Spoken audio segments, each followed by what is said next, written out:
மூன்றாம் வகுப்பு படிக்கிறேன். என் பள்ளியின் பெயர் ஊராட்சி ஒன்றிய தொடக்கப்பள்ளி சேரன் மகாதேவி, திருநெல்வேலி மாவட்டம். திருக்குறள். அறிவினால் ஆகுவதோ உண்டு, பிதிரி நோய் தன்னோய் போல் போர்ச்சாக்கடை. பொருள்: பிற உயிருக்கு வரும் துன்பத்தை தன் துன்பம் போல் கருதி காப்பாற்றுவதற்கு அறிவு இருந்தும் அதனால் எந்த பயனும் இல்லை.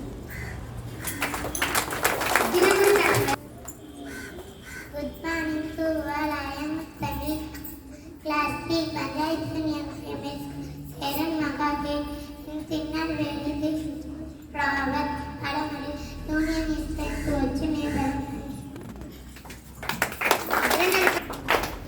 அனைவருக்கும் வணக்கம். என் பெயர் ஹரிபிரியா. நான் 3ஆம் வகுப்பு படிக்கிறேன். என் பள்ளியின் பெயர் ஊராட்சி ஒன்றிய தொடக்கப்பள்ளி சேரன் மகாதேவி, திருநெல்வேலி மாவட்டம். இரண்டொழுக்க பண்புகள்.